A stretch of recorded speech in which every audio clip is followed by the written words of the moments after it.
I grew up in a two-story brick colonial on the east side of Charleston, South Carolina. The kind of place that looked like it had been plucked off a movie. Set symmetrical shutters, perfectly trimmed hedges, and a white porch swing that never creaked, no matter how many summer nights I spent rocking in it. Legs tucked up, fireflies blinking in the garden. We had a wide wraparound porch that my mother adored. Every December, she'd string up lights in an elaborate crisscross pattern that wrapped around every post and banister.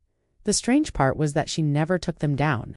Even in the heat of July, they hung there like forgotten tinsel, giving the place an almost magical, slightly manic glow. Our neighbors thought it was charming. I thought it was obsessive.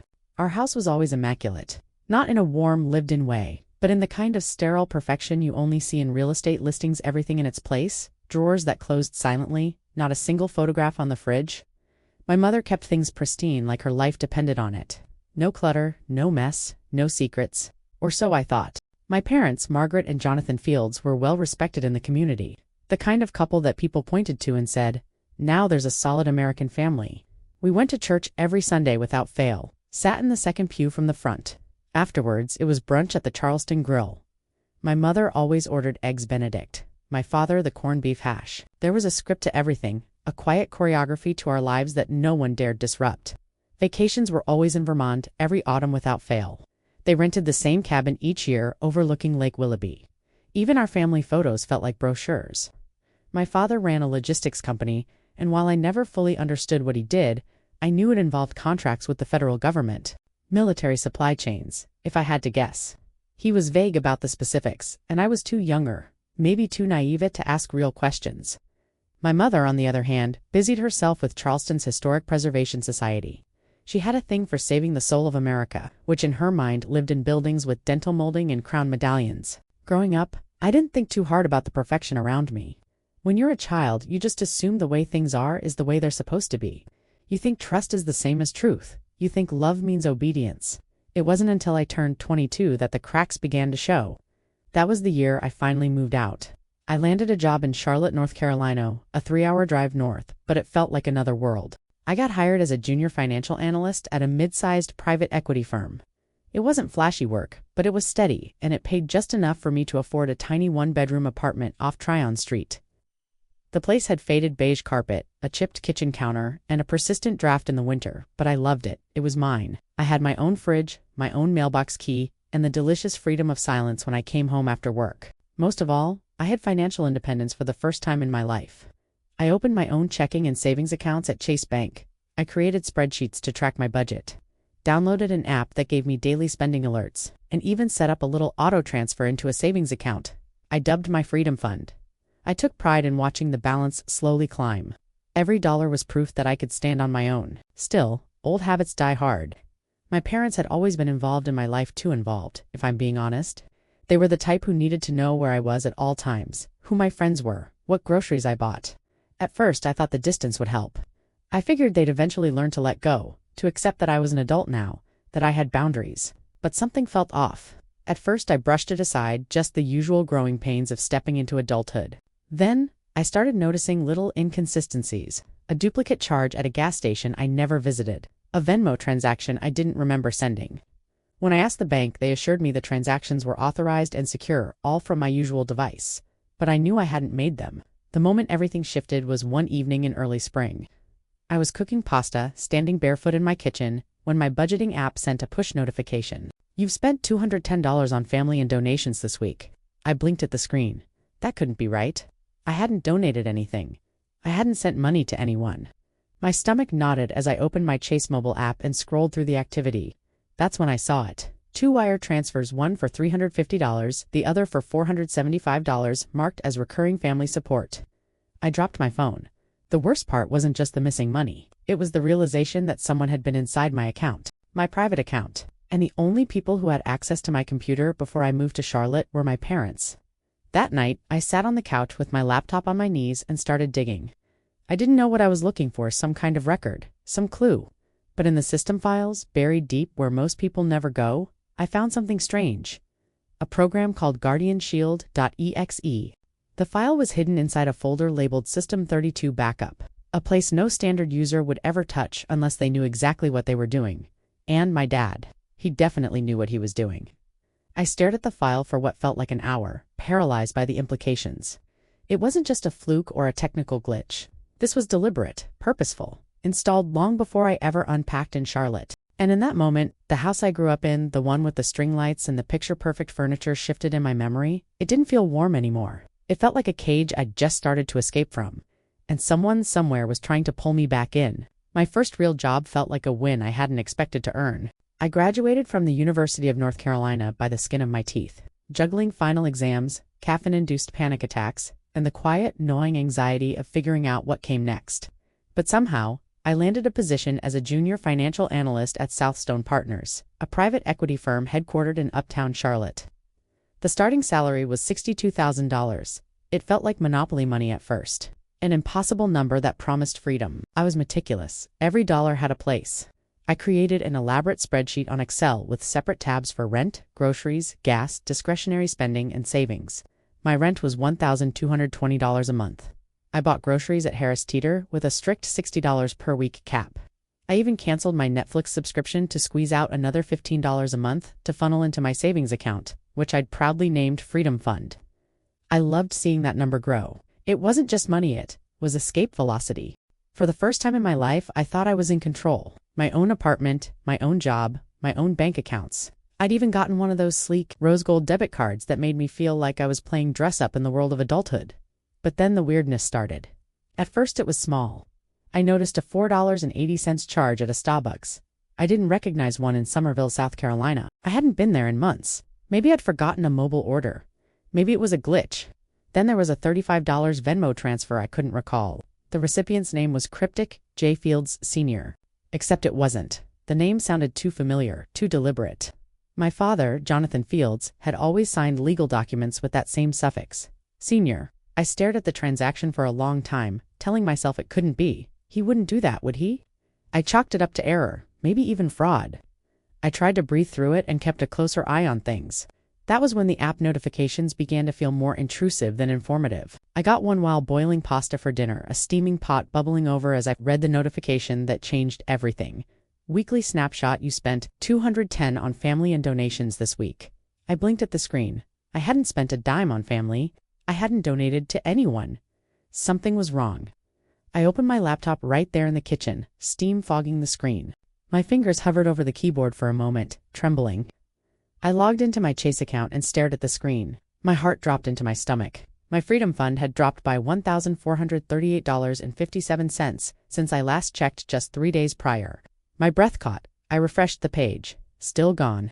2 labeled ACH transfer. Family support.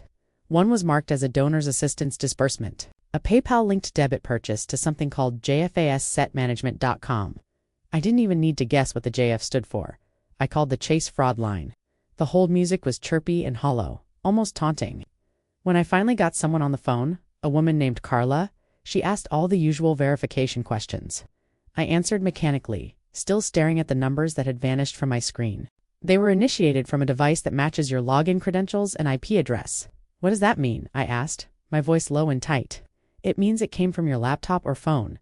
The system reads them as authorized. But I didn't authorize them. I said, louder now. I understand, Carla replied, her voice softening. But unless you file a police report or can prove your device was compromised, there's not much we can do. After hanging up, I just sat there. The kitchen had gone quiet. The pasta overcooked and stuck together in a gummy pile, but I couldn't move. I couldn't even blink. To my machine? To me? Downloaded a sketchy file, maybe even left my laptop open at a coffee shop, but I knew I hadn't. I'd always been careful, obsessively so, paranoid even, unless it had started before I ever left Charleston. The next few hours blurred into a frenzy of keyboard strokes, internet searches, and growing dread. I scoured my laptop's program files, folder by folder, half panicking, half praying that I'd find nothing. Then I found it. Buried in a folder called System32_Backup, a place I had never touched and wouldn't even know how to reach if I hadn't seen a Reddit post about hidden spyware. I saw a file, guardianshield.exe. I didn't recognize the name, but it stood out like a flashing red light. I Googled it. There were no official sites, no tech blogs, just obscure forums with lines like, likely a private access suite, possibly, warning, remote keyloggers and file monitoring suspected. I closed my laptop and stared at the wall. My dad's voice echoed in my head, a memory I didn't even know I'd held on to. Always secure your assets. You never know who's watching. He said that all the time growing up. Every time I used a public computer, every time I clicked on a weird email, he reminded me that the world was full of invisible threats. I always thought he meant strangers, hackers, scammers. I never thought he meant himself. That night I didn't sleep. I lay in bed, the laptop beside me like a ticking bomb. If my father had installed software on my machine, he'd done it back home, maybe even years before that. And if he was watching me, what else had he seen? What else had he taken? I had always believed that moving away meant independence. That signing my own lease, getting my own job, setting up my own savings, meant freedom. But now I realized I hadn't escaped at all.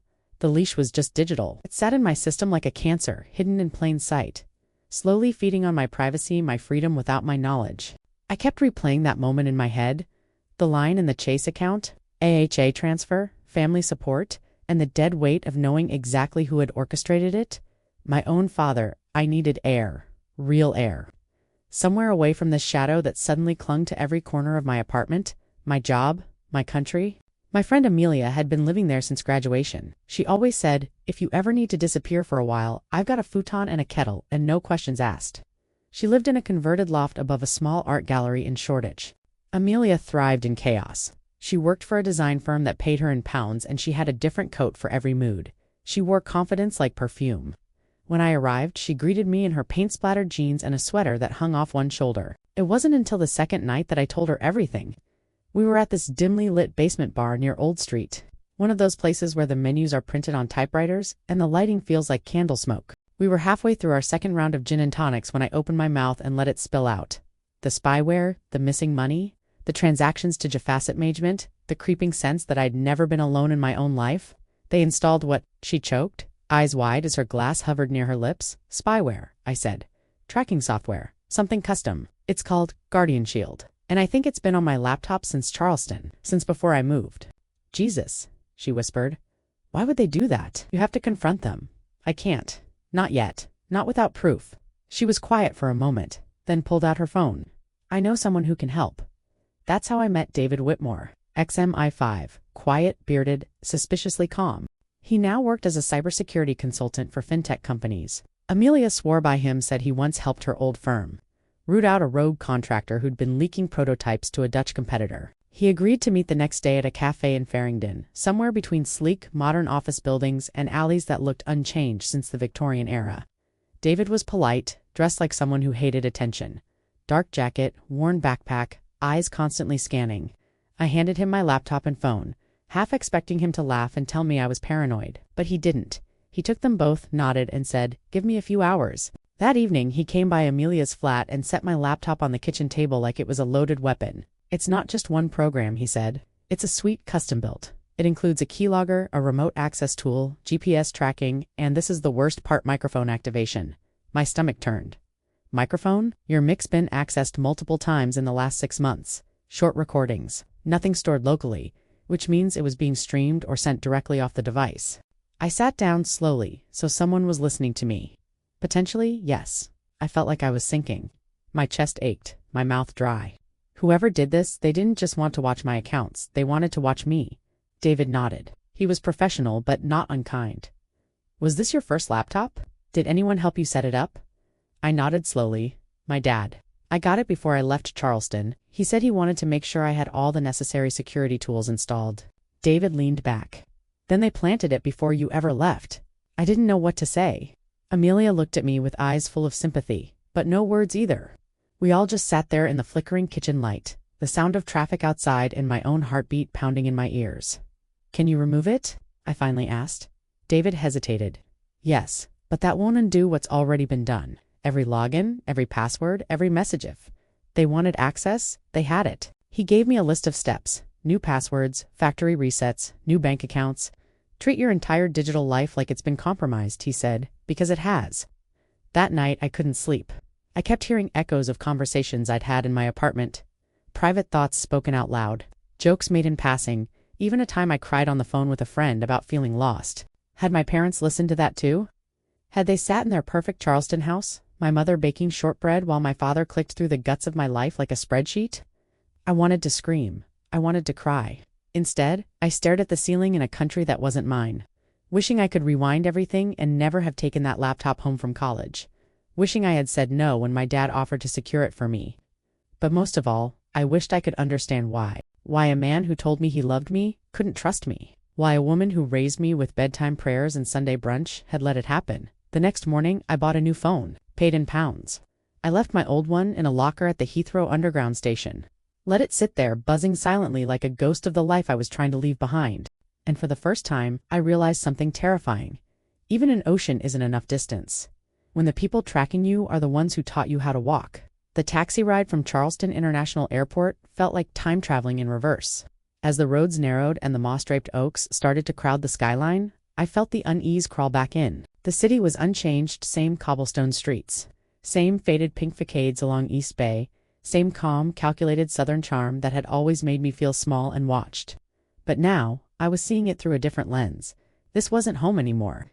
It hadn't been for a long time. Still, the house on King Street looked exactly as I remembered it. A polished colonial red brick glowing in the early evening light, the white columns spotless. The porch swing still sat perfectly centered beneath the overhang, as if someone had measured it with a ruler. The string lights, yes, even in June, still twinkled around the porch railings. I'd always found them comforting. Now they looked artificial, like props on a stage. I stood at the gate for a full minute before walking up to the door. I didn't knock. I just opened it and stepped inside. The smell hit me first: shortbread and lemon polish, warm vanilla and control. My mother was in the kitchen, her back turned, methodically placing sugar-dusted cookies onto a tray. The soft scrape of metal against ceramic was the only sound in the room. She didn't look up. "Hello, sweetheart," she said, like I hadn't vanished to another country. Like everything was fine. "Is Dad home?" I asked. My voice was calm, but not mine. It was steadier than I felt. She paused for a beat, then said, "He's in his study." Of course he was. The command center. The place he retreated to when he didn't want to be challenged. I didn't wait.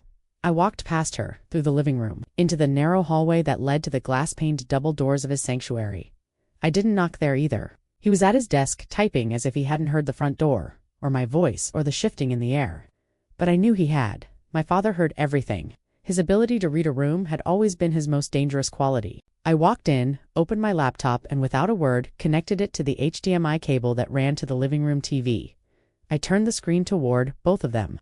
I had already queued it up: David's forensic report, the hard-proof keystroke logs, data timestamps, code signatures, trace routes leading to IPs assigned to our family's old home Wi-Fi.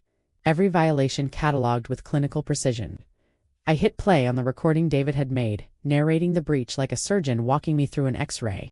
"I know," I said when it was done. "I know everything." For a long time, no one moved. My mother stood just behind the couch, hands folded in front of her like she was preparing to pray. My father finally leaned forward, interlocking his fingers. Calm as ever, like, "This was a board meeting, and I was just a disgruntled employee. It was for your own good," he said, voice steady. My mother's eyes glistened, but she nodded in agreement. "You're not ready to manage money, sweetheart? Use single quotes, emotional. We just wanted to protect you from yourself." I let out a laugh, sharp and bitter. It didn't sound like a laugh. It sounded like something cracked. "Protect me," I said. "Is that what you call it when you install spyware on your daughter's computer? When you siphon money out of her savings account and wire it to Switzerland? That's not protection. That's theft." My father didn't flinch. "We didn't take it. We redirected it. It's in a family investment account. Your name is on the documentation." "You mean the documentation I've never seen?" "The account I didn't agree to. That one." "You don't understand," he said. With that infuriating calm, money should be generational. You can't just spend it freely. You need oversight. "I don't need a financial babysitter," I snapped. "I needed parents who trusted me." My mother stepped forward, voice trembling. "We do trust you, but not with that kind of responsibility. You're still learning." "No," I said. "What I'm learning is that trust only works one way in this house." They said more after that: rationalizations, justifications, apologies that weren't really apologies. My father even printed out a spreadsheet of what he called long-term growth projections. For the money he'd moved, I didn't touch it. By the time I left, the sun had dipped below the tree line. The porch lights had blinked on, casting their too-perfect glow on the brick steps as I walked down them for the last time. I didn't cry. Not then. Not until I was back at the hotel, curled up on the edge of a strange bed in a room with no memories. Only then did the grief hit me, not for the money, but for the trust that had been shredded, stomped on, and packaged as love. I cut them off after that, changed every password. closed every account and opened new ones under a legal alias I'd registered through a digital security firm in Chicago. I rebuilt everything from scratch. New phone, new laptop, new rules. I paid off my lease in Charlotte and moved to Denver, Colorado. Found a loft downtown with brick walls and high ceilings and more sunlight than I knew what to do with. The first time I watered my new houseplants, I cried. Not because I was sad, but because I realized no one could see me doing it. No one was listening in. It was just me, the soil, and silence. Freedom isn't loud, it's quiet. It's the absence of surveillance. It's choosing when to speak, when to move, when to trust again. It's knowing no one else is at the wheel. Now, I make my money doing freelance investment advising for startups. I've already earned back more than my parents ever took. But that's not the win I care about. The real win is waking up every day in a space I own, in a life that belongs only to me. Still, sometimes when my laptop screen flickers, I pause. Just for a second. I wonder if he's still trying to peek through the wires, if they're still watching. Because in America, they tell you freedom is a birthright. But for me, it wasn't given. It had to be stolen back.